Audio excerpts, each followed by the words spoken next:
Deuteronômio 8, de 11 a 18.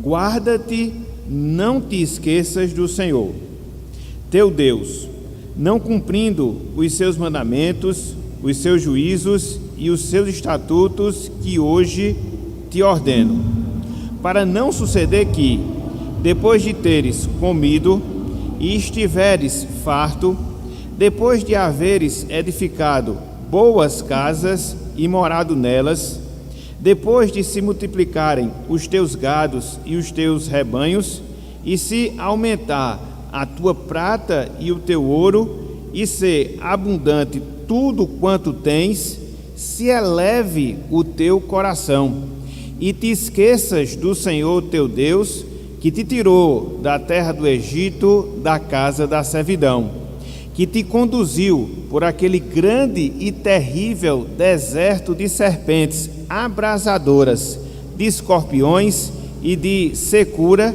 em que não havia água, e te fez sair água da pederneira, que no deserto te sustentou com o maná, que teus pais não conheciam, para te humilhar e para te provar, e afinal te fazer bem. Não digas, pois, no teu coração: a minha força e o poder do meu braço me adquiriram estas riquezas. Antes te lembrarás do Senhor teu Deus, porque é Ele o que te dá força para adquirires riquezas, para confirmar a sua aliança, que sob juramento prometeu a teus pais, como hoje se vê. Até aqui, até o versículo 18. Que o Senhor nos abençoe e que Ele aplique a sua santa palavra em nossos corações. Amém. Meus irmãos, minhas irmãs, palavra de Deus, as Escrituras Sagradas, elas são muito tácitas, elas são muito claras em ensinar, em nos mostrar que toda a riqueza, todo o bem material pertence a Deus. Toda a riqueza, todo o bem material pertence ao Senhor. Infelizmente, meus irmãos, minhas irmãs, o nosso coração, que é um coração orgulhoso, que é um coração enganoso, procura dar outra explicação em relação a esse fato, em relação ao adquirir riquezas. E aí, o nosso coração, conforme nós falamos, enganoso, orgulhoso, ele procura incutir nas nossas mentes a ideia da nossa capacidade, da nossa força, não só para obter, mas também para assegurar as riquezas que nós, na nossa mente, pensamos que nós obtemos. Contudo, conforme nós veremos aqui na palavra, as Escrituras nos mostram de maneira muito clara, muito enfática, que é Deus, que é o nosso Deus, quem nos enriquece no sentido material, no sentido financeiro. O versículo 18 desse texto de Deuteronômio capítulo 8 nos mostra esse fato, nos mostra essa verdade. Por isso aqui nós encontramos: antes te lembrarás do Senhor teu Deus, veja, porque é Ele, ou seja, o Senhor nosso Deus, o que te dá força para quê? Para adquirires riquezas, para confirmar a sua aliança, que sob juramento prometeu a teus pais, como hoje se vê. Então, esse é o fato. Então, essa é a verdade. Se porventura nós chegarmos a adquirir riquezas, se porventura nós viermos a acumular bens materiais, a grande verdade que deve existir na nossa mente é que isso acontece pela provisão, isso acontece pela ação, isso acontece pela demonstração da bondade de Deus, da bondade do Senhor em relação às nossas vidas. É nesse sentido, meus irmãos, minhas irmãs, que os bens materiais, eles são dádivas.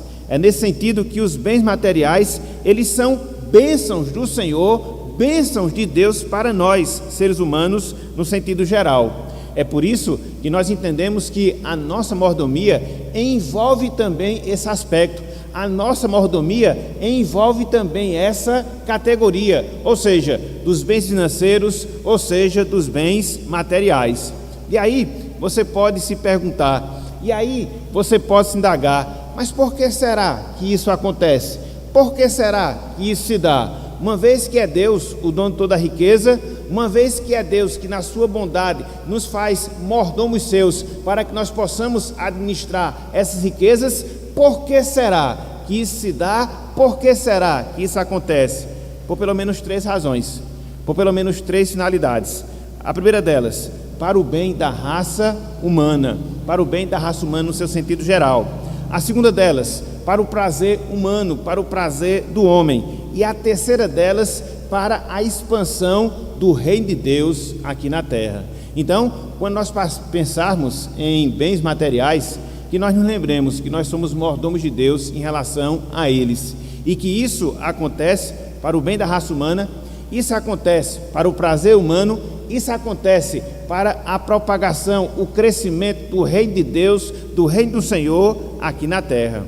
Por isso, irmãos e irmãs, se requer de nós, enquanto mordomos de Deus. Por isso, irmãos e irmãs, se requer de nós, enquanto mordomos do Senhor, que nós sejamos administradores fiéis, que nós sejamos administradores competentes de tudo aquilo que Deus nos propicia em termos materiais, em termos financeiros, ao longo da nossa vida aqui na terra. Então, na manhã de hoje, com a graça de Deus, a gente vai tratar um pouco da visão bíblica. Na manhã de hoje, com a graça de Deus, a gente vai tratar um pouco do comportamento que nós devemos ter em relação aos bens materiais. Então veja, não só o entendimento que nós devemos ter em relação aos bens materiais, mas também o comportamento que nós devemos ter em relação às riquezas, em relação aos bens materiais. É por isso que nós vamos dividir o nosso estudo em 4 pontos, em 4 divisões. Em primeiro lugar, a gente vai considerar aquilo que o dinheiro representa. Em segundo lugar, a gente vai considerar a mordomia em ganhar dinheiro.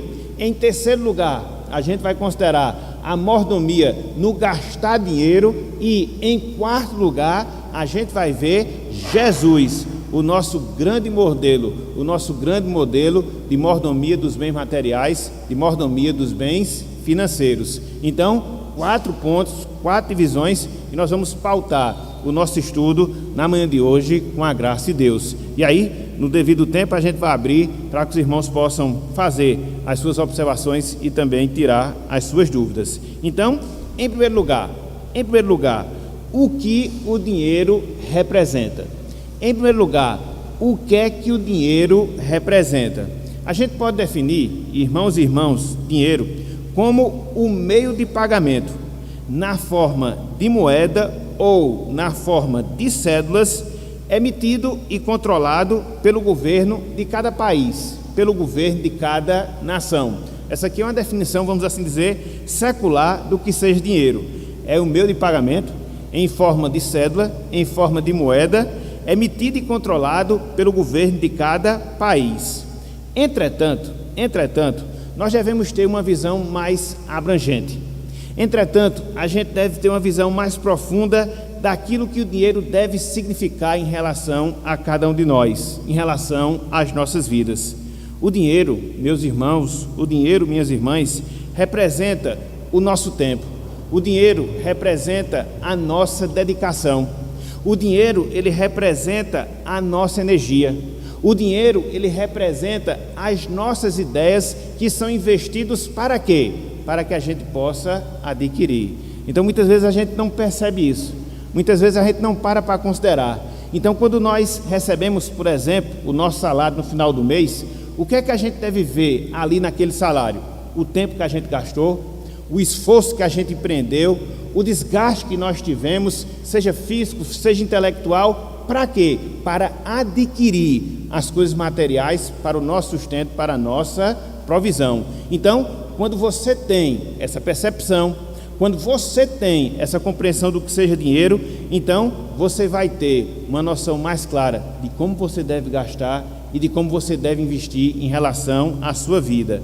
É por isso, meus irmãos, é por isso, minhas irmãs, que muitas pessoas, como a gente diz na linguagem popular, elas torram o dinheiro. Por quê? Não sabem de onde vem. Por quê? Não atenta para o esforço em obter. E aí passam a não valorizá-lo da maneira que deve ser valorizá-lo. Entenda, eu não estou ensinando aqui que a gente deve valorizar o dinheiro no sentido de idolatrá-lo, não, mas que a gente deve ter essa compreensão, que quando nós recebemos financeiramente, nós temos ali muito do nosso esforço, do nosso tempo, do nosso desgaste, enfim, várias coisas que são investidas para que ele venha até nós. Então, quando nós consideramos esses fatos, a gente vai ter, repito, uma noção melhor. A gente vai ter, repito, uma sabedoria mais adequada no gastar, no investir, em como nós vamos utilizar esse dinheiro em nossas vidas. Então, não veja o dinheiro pelo dinheiro. Não veja o dinheiro apenas como cédulas, como moedas que são emitidas pelo governo para que você possa cobrir as suas despesas. Mas veja o esforço, o tempo, o desgaste, o investimento que você faz da sua vida para que você possa adquiri-lo. Então, esta é a primeira coisa que nós devemos entender em relação aos bens materiais, em relação ao dinheiro, aquilo que ele significa, aquilo que ele representa. Mas não só isso. Em segundo lugar, a mordomia no ganhar. Em segundo lugar, a mordomia no ganhar. Ganhar o quê? Ganhar dinheiro.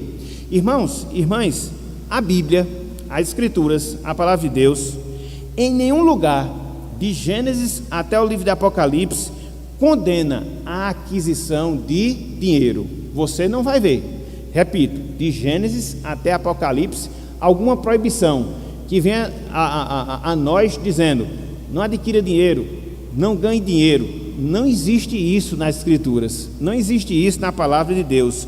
Muito pelo contrário, muito pelo contrário. As Escrituras Sagradas, elas procuram estimular a mim, estimular você, a todos nós, acerca desse dom. O dom de adquirir dinheiro, o dom de ganhar dinheiro, como algo que vem do próprio Deus, como algo que vem do próprio Senhor. Na verdade, meus irmãos, na verdade, minhas irmãs, isso aconteceu desde o Jardim do Éden, lá com o primeiro casal.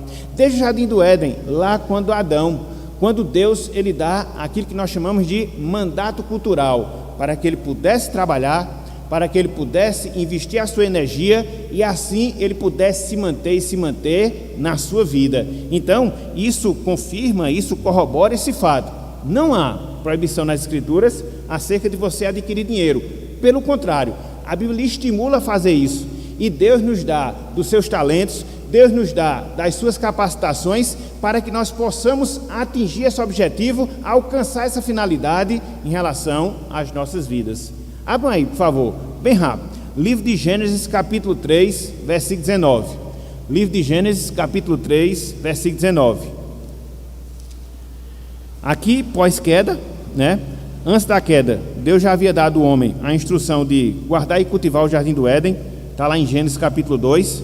Chega a queda e não aniquila, não extingue essa necessidade. De quê? Do trabalho humano, para que assim ele possa se sustentar. Veja, Gênesis capítulo 3, versículo 19.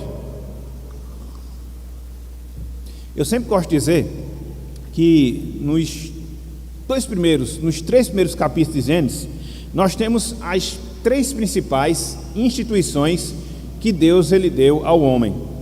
A primeira, dia do Senhor, dia de descanso, dia sagrado. A gente vai ver lá na frente. A segunda delas, o casamento. A terceira delas, o trabalho. Então, enquanto existir ser humano, enquanto existir pessoas aqui na terra, essas são as três principais instituições que Deus determinou: a família, um dia de descanso e também o trabalho. Jamais essas três instituições elas irão passar. Então, veja aí, Gênesis capítulo 3, versículo 19. Olha só o que Deus diz a Adão depois do pecado. E ele já havia instruído Adão quanto à necessidade que Adão tinha de cultivar e guardar o Jardim do Éden. Ele fala, veja: no suor do teu rosto comerás o teu pão, até que tornes a terra, pois dela foste formado, porque tu és pó e ao pó tornarás. Então, o que é certo, o que é bíblico? Que a gente trabalhe, para que através do nosso trabalho nós venhamos nos sustentar. O que é bíblico? Que nós trabalhemos, para que através do trabalho a gente venha adquirir os bens necessários para a nossa sobrevivência aqui na terra. Então, é isto, meus irmãos, é isto, minhas irmãs, aquilo que a Bíblia fala acerca da necessidade do trabalho. Na verdade, o protestantismo, ele apregou justamente isso, né? A necessidade do trabalho, a necessidade do capital. Para quê? Para que a sociedade ela venha se desenvolver. Era diferente até então do pensamento que governava o cristianismo, sobretudo através da instrução da igreja romana, que apregoava o quê? Uma pobreza. Se você nasce pobre, você vai morrer pobre. Mas a reforma protestante disse: não, o homem deve trabalhar.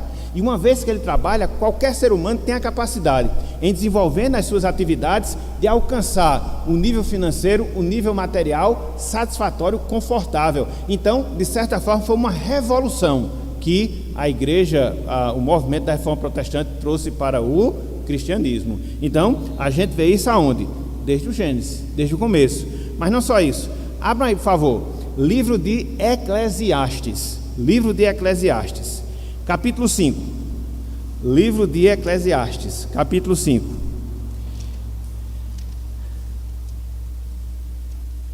Essa questão que se ensina, que cada um de nós devemos esperar pelo governo para o nosso sustento, para a nossa provisão, isso é um erro, meus irmãos. Isso estimula a pobreza. Isso faz com que você não desenvolva seus talentos, seus dons, suas capacitações. Isso vai de encontro ao ensinamento da palavra do Senhor. Tem que haver trabalho. Tem que haver atividade. Uma sociedade sustenta através do trabalho. Como eu sempre gosto de dizer, não existe almoço grátis. Alguém vai pagar a conta. Então, o certo é que todos nós trabalhemos. O certo é que todos nós nos empenhemos. Para quê? Para que assim haja o progresso da sociedade. Você pode dizer, isso é capitalismo? De certa forma, é. De certa forma, é. Porque a gente vê esse ensino no sentido geral da palavra de Deus. Tem um livro muito bom de Max Weber, que fala justamente isso, o segredo oculto do protestantismo. Ele fala justamente acerca do capital. Muito bom mesmo. Abram aí, Eclesiastes capítulo 5, versículos 18 e também o versículo de número 19. Olha só o que o sábio aqui nos ensina, o sábio aqui nos mostra. Eclesiastes 5, 18 e 19. Olha só o que ele viu. Eis o que eu vi. Boa e bela coisa é comer e beber, e gozar cada um do bem de todo o seu, está vendo aí? De todo o seu trabalho. E aqui segue: com que se afadigou debaixo do sol, durante os poucos dias da vida que Deus lhe deu, porque esta é a sua porção. Olha só que coisa maravilhosa, meus irmãos, nós temos aqui. A Bíblia fala: trabalhe, e usufrua do seu trabalho. Trabalhe, goze daquilo que você adquiriu através do seu esforço. Então, existe esse ciclo, meus irmãos, em relação à nossa vida. Nós trabalhamos, não é só para arrecadar o recurso financeiro em si, mas que a gente possa usufruir desse recurso, aproveitá-lo, não só nós, mas também a nossa família. É o suor do nosso rosto, é o fruto do nosso trabalho. Então veja que a Bíblia nos estimula nesse sentido, não que vivamos ociosos, esperando pelas outras pessoas, mas que nós façamos a nossa parte, que nós cumpramos com a nossa responsabilidade. Versículo 19, olha só: quanto ao homem a quem Deus conferiu riquezas e bens, e lhe deu poder para deles comer e receber a sua porção e gozar do seu trabalho, veja, isto é dom de... Está vendo, meus irmãos? Isto é dom de Deus. Isto é dom de Deus. Às vezes a gente vê as pessoas agindo de maneira contrária, né? Elas trabalham, não chupam um limão para não gastar o dinheiro, entendeu? Acumula e depois os outros vão gastar no lugar dele. Não é isso que acontece muitas vezes? Não, usufrua, aproveite com responsabilidade. Sim, a gente vai ver lá na frente, mas a gente deve ter essa percepção. É o fruto do seu trabalho, é o fruto do seu esforço, é o dinheiro que Deus lhe dá para o seu aprazimento. Lembremos-nos das 3 finalidades que na parte introdutória nós falamos em relação à mordomia dos bens. Serve para quê? Para o progresso da sociedade. Serve para quê? Para o prazer humano. Serve para quê? Para a expansão do reino de Deus aqui na terra. Então, em segundo lugar, para o nosso prazer. Então, trabalhamos, nos esforçamos, e como a gente diz na linguagem popular, a gente deve nos permitir a determinadas coisas, afinal de contas, é fruto do nosso esforço. A gente não vai levar os nossos bens, a gente não vai levar o nosso dinheiro junto conosco no caixão, até porque não tem gaveta. Então, aproveite no tempo que Deus lhe dá. O trabalho para nós deve ser como que um sacerdócio, cada um na sua atribuição, né? Aqueles exercendo a função de empresariado, aqueles exercendo a função pública, aqueles exercendo uma determinada função. Então, aquilo que Deus lhe dá para fazer, veja como um sacerdócio. Faça o melhor, dê o melhor de você, porque na verdade, quando você faz isso, você estará glorificando a Deus. Infelizmente, existe dentro da nossa sociedade uma percepção errada em relação ao trabalho.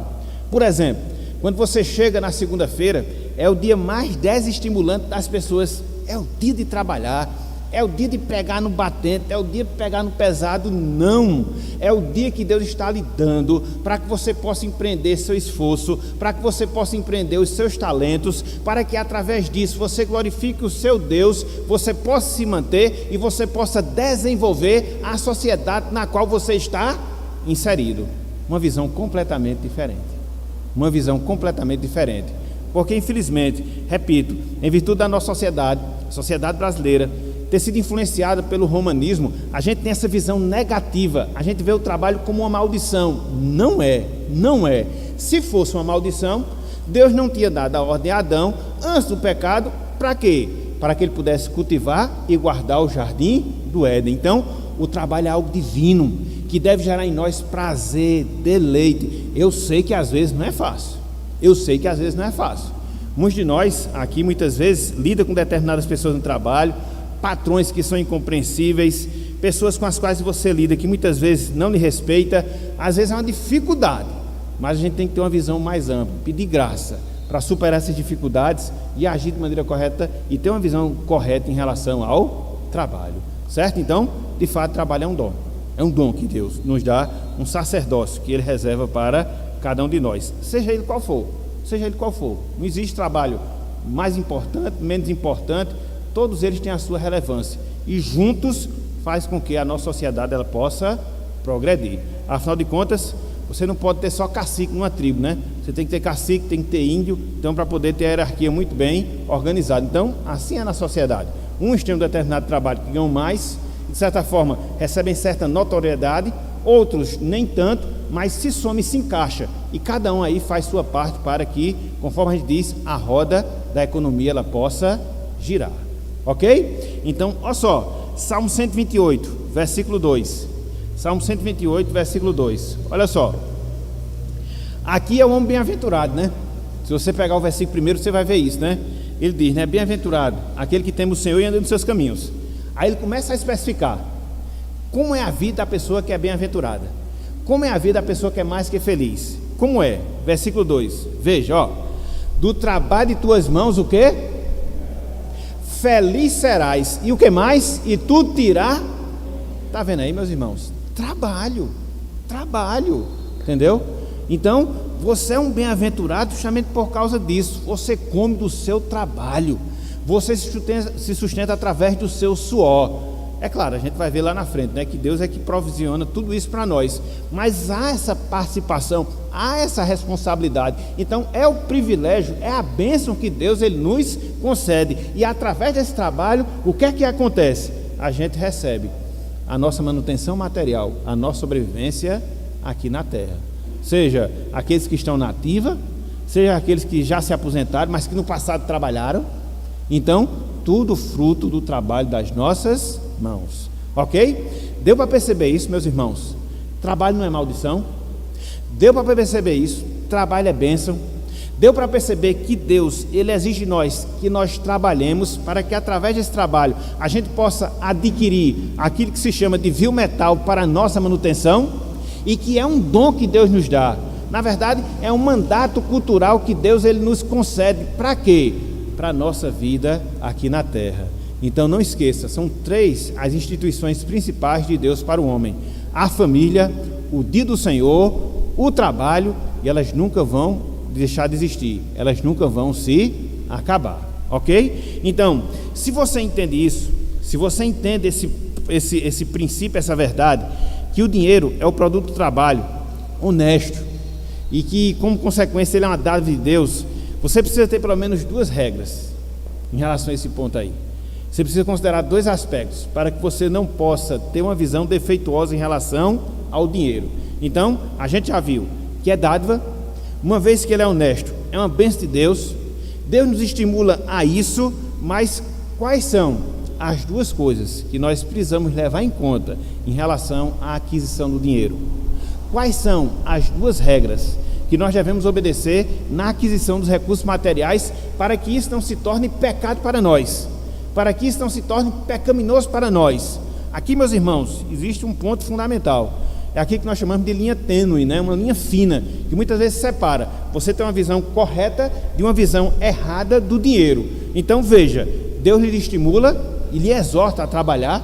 Através do trabalho você adquire as suas riquezas, mas quais são as duas regras?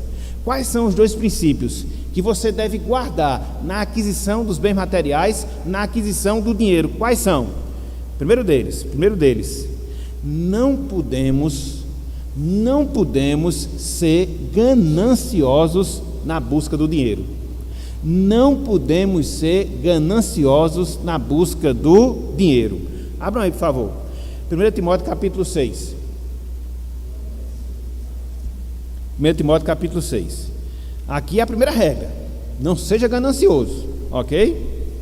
E Paulo vai nos ensinar um princípio quanto a isso. 1 Timóteo capítulo 6. Então, o trabalho é lícito, o acúmulo de riqueza é lícito, e se for com ganância, não, aí já deixa de ser, entendeu? Então, são esses princípios que a gente tem que ter muito definido na nossa mente.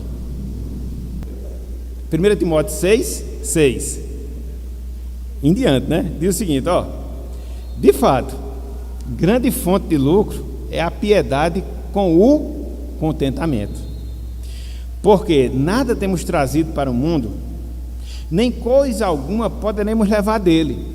Foi o que nós falamos agora há pouco. No caixão não existe o quê? Você vai com a roupa, e se botar, porque se não botar a sua roupa, você vai sem ela, entendeu? Então não adianta, você não leva nada para a eternidade. Tendo sustento e com que nos vestir, estejamos contentes. Isso é o básico. Nós devemos nos contentar com o básico? Não. Procure sua melhora, procure evoluir, procure crescer, procure desenvolver. Agora, não esqueça que nem todos vão se desenvolver de maneira igual.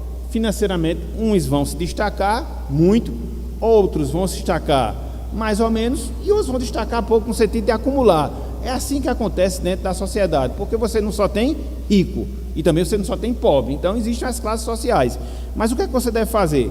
Você deve entender que o básico não vai faltar. Você não vai morrer de fome. Aqui a Bíblia garante. Pode chegar mais? Pode. Então louvado seja Deus. E se não chegar? Louvado seja Deus também. Ok? Então ele diz, ora, olha o perigo agora. Os que querem ficar ricos caem em tentação e cilada e em muitas concupiscências insensatas e perniciosas, as quais afogam os homens na ruína e perdição. Os gananciosos, os que querem ficar ricos.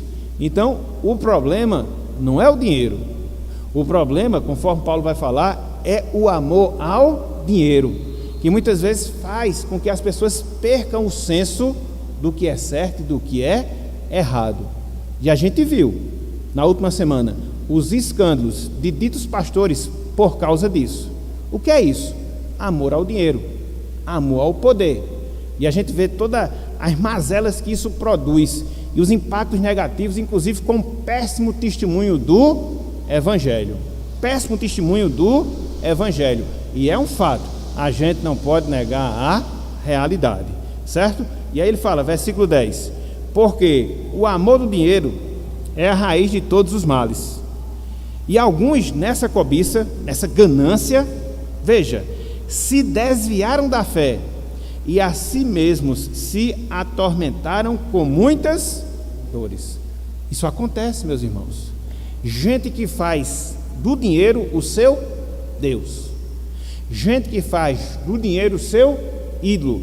Eu quero. Se possível, abro mão dos meus princípios em troca dele. E aí o que acontece? Se atormentam com muitas dores. Então, o ganhar dinheiro não é errado. O trabalhar honesto não é errado. Agora, o que você deve guardar o seu coração é de quê? É da ganância, de você colocar o seu amor, colocar seu objetivo, colocar o seu princípio de vida nessas coisas, porque elas em si são passageiras. Se elas vierem, tudo bem. Se não vierem, vai estar tudo bem também. Então, o que Paulo condena aqui, na verdade, todas as escrituras é a ganância, e não o fato da gente procurar adquirir riquezas materiais. Abram aí, por favor, Eclesiastes, mais uma vez, capítulo 5. Eu aconselho vocês, depois, leiam esse capítulo 5 de Eclesiastes. Ele fala muito sobre essas coisas. Eu não vou ler todo o texto aqui, porque é comprido, mas você pode hoje de tarde, separe esse texto, leia e medite nele. Vocês vão ver aqui muitas coisas interessantes, mas muitas coisas interessantes mesmo. Olha só, versículo 10, Eclesiastes 5:10. Quem ama o dinheiro, veja, jamais dele o quê? Você fica insaciável, entendeu? Se você der o mundo, acaba disso, eu quero o mundo e mais uma coisa. Então ele diz, e quem ama a abundância nunca se farta da renda. Também isto é. As pessoas têm muito e querem mais. Vai botar onde? Eu não sei, mas eu quero. Então é essa ganância que a Bíblia proíbe. Então o que é que nós devemos fazer? Como cristãos, e aqui é onde é o desafio, a gente tem que juntar duas coisas que são essenciais. A primeira delas, conforme nós estamos estudando, a questão do nosso progresso financeiro, mas subordinar isso a quê? Ao temor e à dependência da providência de Deus. Então eu vou trabalhar, eu vou me esforçar, eu vou almejar, agora dentro daquilo que Deus provisiona para mim e no temor que eu tenho dele, naquilo que ele me permitir. Então a gente tem que equilibrar essas duas coisas. Para quê? Para que a gente não descambe para a ganância. Então, princípio bíblico, a gente deve procurar adquirir, a gente deve procurar ganhar dinheiro. Primeira regra, a gente não pode ser ganancioso. Segunda regra, devemos ser honestos na aquisição dos nossos bens. Devemos ser honestos na aquisição dos nossos bens. O que é que diz o 8º mandamento? Eita, agora eu peguei os irmãos, ó. Não furtarás. O 8º mandamento, não roubarás. Então, o que é isso? É o ensino da honestidade que deve prevalecer na nossa vida. Então, todo mordomo, eu, você, todos nós, devemos ter a Deus como nosso sócio-gerente nos nossos empreendimentos, no nosso trabalho, aquela pessoa que está ali, do nosso lado, entendeu? Nos acompanhando em tudo aquilo que a gente faz, em tudo aquilo que a gente realiza. Por quê? Porque quando isso acontece, nós restringimos em muito a possibilidade de pecarmos, de fazermos alguma coisa que fuja dos padrões, de fazermos alguma coisa que seja pecaminosa.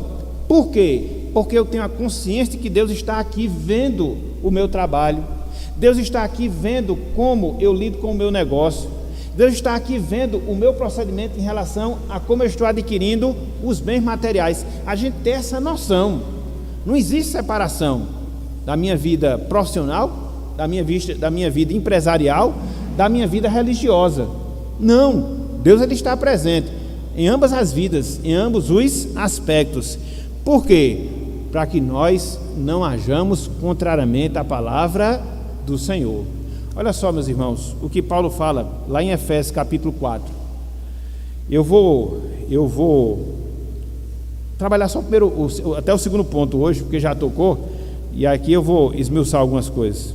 Nem tanto, por causa do tempo, mas pelo menos para falar.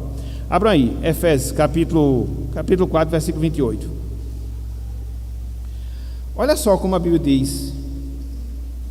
E ela nos ensina acerca da honestidade. Efésios 4, 28.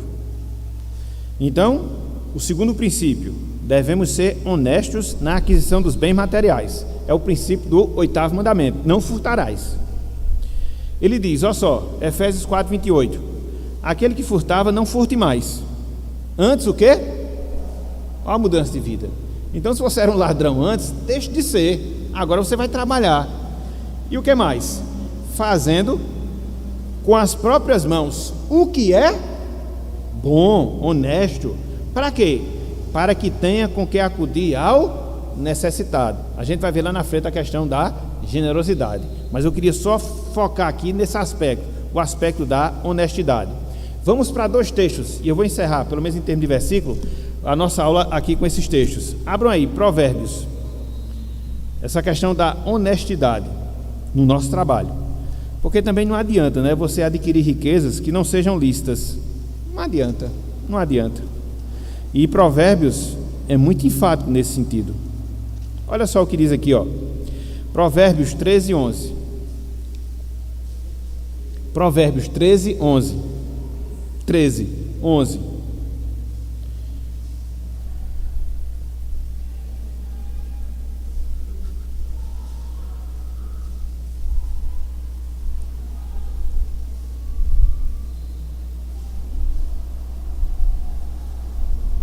Olha só o que diz aqui: os bens que facilmente se ganham, esses diminuem, mas o que ajunta a força do trabalho terá o quê?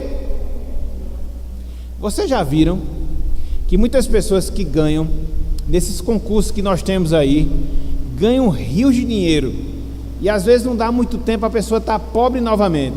Por quê? Ganhou fácil, sem trabalho, sem esforço. O dinheiro não dura, meus irmãos. É um negócio amaldiçoado. Eu sei que às vezes enche os nossos olhos, né? O valor do prêmio acumulado aí, 100 milhões, você fica, o que ela vai fazer com 100 milhões de reais? É dinheiro demais. E o cara torra, às vezes em menos de um ano. Por quê? Foi dinheiro que veio fácil, sem trabalho, ele também se acaba fácil. Mas não só isso. Provérbios 16:11. Provérbios 16:11.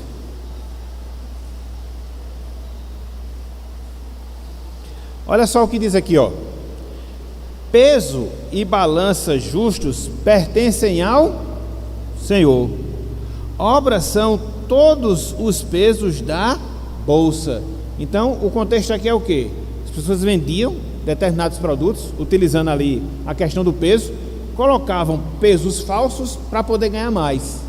Hoje é mais difícil, né? Mas antigamente tinha aquelas balanças que o pessoal botava aqueles pezinhos, e às vezes o cara botava um pezinho a mais ali para dar um peso já além daquilo que se pesava, e ele assim ganhar com facilidade. Peso e balança justos, conforme a palavra diz aqui, ó, pertence ao Senhor. Então a gente tem que ser justo, honesto, verdadeiro com as nossas atividades, os nossos empreendimentos, o nosso trabalho, o nosso negócio. Porque o dinheiro que se adquire através de meios ilícitos, ele se torna maldição e maldição do Senhor. Então, você pode perguntar, quais são, né, algumas formas práticas para a gente considerar a questão da desonestidade na aquisição de dinheiro, desonestidade na aquisição de bens materiais. Quando você toma dinheiro emprestado sem intenção de pagar, e aí não nos deixa mentir as grandes empresas que às vezes recebem dinheiro até mesmo do governo, simplesmente e já consciente de dar um calote, e aí ele ganha duplamente. Ganha porque pega o dinheiro fácil, não paga, e ganha porque aquele dinheiro ele investe e retorna para si. Infelizmente tem muito disso. Mas não só isso. Quando a gente tira vantagem de um determinado negócio por causa da ignorância alheia. Às vezes a gente sabe que aquilo que está sendo feito em termos de negócio é um negócio desvantajoso para quem está fazendo. E aí, de maneira astuta, a gente silencia, a gente cala, para que em cima da ignorância da pessoa a gente possa ganhar riqueza ilícita. Quando a gente paga muito menos daquilo que vale o produto, daquilo que vale o serviço, você sabe mais ou menos quanto é que custa, você sabe mais ou menos quanto é que vale, e aí você paga um valor inferior, você está desmerecendo a pessoa que está prestando serviço ou que está vendendo determinado produto para você. Mas não só isso, não só isso. Em quarto lugar, quando você desenvolve um trabalho ou um negócio ilícito, conforme a gente já falou, quando você, enquanto empregado, falta ao trabalho, e nesse período aí de pandemia, meus irmãos, o que teve de gente dando atestado, dizendo que estava com Covid sem estar, só para não trabalhar, mas ganhar o mesmo valor que ele ganharia trabalhando os dias que deveria trabalhar, não foi fácil. Existia casos que as pessoas de fato, elas estavam ali com os sintomas, não sabia se era ou não, mas em muitos deles, as pessoas ali procuravam ali atestados mentirosos, apenas para não trabalhar. E também, quando você emprega o tempo do seu serviço, o tempo do seu trabalho, em outras coisas que não a finalidade deles, até mesmo para coisas espirituais. O que tem de crente, meus irmãos, o que tem de crente, e está ali no trabalho, ao invés de estar cumprindo com a sua obrigação, está escutando pregação, está escutando louvor, quando não é o momento, não é a hora, porque ele está sendo pago para trabalhar, isso deve ser feito em outro momento, não está no gibi, meus irmãos. Mas você pode dizer, mas é uma coisa espiritual, tudo tem seu lugar, Então, se você foi contratado para trabalhar 8 horas por dia, você preenche essas 8 horas com o trabalho da empresa que você está recebendo a sua remuneração, e não com outras coisas. Então, às vezes, são coisas que a gente não percebe, mas acaba sendo desonestidade, e adquirir recursos materiais sem a devida licitude que Deus exige na sua palavra. Então, formas corretas de nós adquirirmos a riqueza, de nós adquirirmos os bens materiais, através do trabalho, sem ganância e também com honestidade. E aqui, meus irmãos, minhas irmãs, ficam algumas perguntas, para mim, para você, para todos nós. Será que nós estamos vendo o nosso trabalho? Será que nós estamos vendo o nosso negócio como uma oportunidade dada por Deus, dada pelo Senhor, para nós exercermos os nossos talentos com vistas à nossa manutenção? Será que é essa a nossa visão? Será que é esse o nosso entendimento? Não só isso, nós entendemos que as riquezas, elas não são um fim em si mesmo, mas apenas um meio de glorificar a Deus, mais um meio de glorificar a Deus, porque foi aquilo que Paulo falou, lá em 1 Coríntios 10:31, quer comais, quer bebais, ou façais qualquer outra coisa, fazei tudo para a glória de Deus. Então, trabalhar também é uma maneira de glorificar no nome de Deus. Adquirir riquezas também é uma forma de glorificar o nome do Senhor. Então, será que nós estamos tendo essa visão? Será que nós estamos tendo esse entendimento? Será que eu estou agindo licitamente na aquisição dos bens financeiros e materiais que Deus me propicia? Queira Deus que sim, porque dessa forma, repito, nós estaremos exercendo corretamente a nossa mordomia. Então, o que foi que nós vimos hoje? 2 pontos do nosso estudo. Nós havíamos proposto 4 pontos, já vimos 2, já vimos a metade. O primeiro deles, o que representa o dinheiro. O segundo deles, a mordomia no ganhar dinheiro. No próximo estudo, daqui a 15 dias, a gente vai ver mordomia no gastar, como é que eu devo gastar o dinheiro que Deus ele me dá, e vou ver Cristo como o modelo perfeito de mordomia dos bens. Como foi que Cristo agiu em relação à mordomia das coisas materiais? Quais foram os princípios que ele me ensinou em relação a atitudes que eu devo ter? No próximo estudo, se Deus quiser, a gente vai trabalhar esse ponto também. Ok, meus irmãos? Ok, minhas irmãs? Então, que Deus, ele nos abençoe, que Deus, ele aplique a sua palavra em nossos corações e que nós possamos ser mordomos seus também, no que diz respeito aos nossos bens materiais, ao dinheiro, às finanças, em relação à nossa vida. Que o Senhor nos abençoe e que Ele aplique a sua santa palavra em nossos corações. Amém.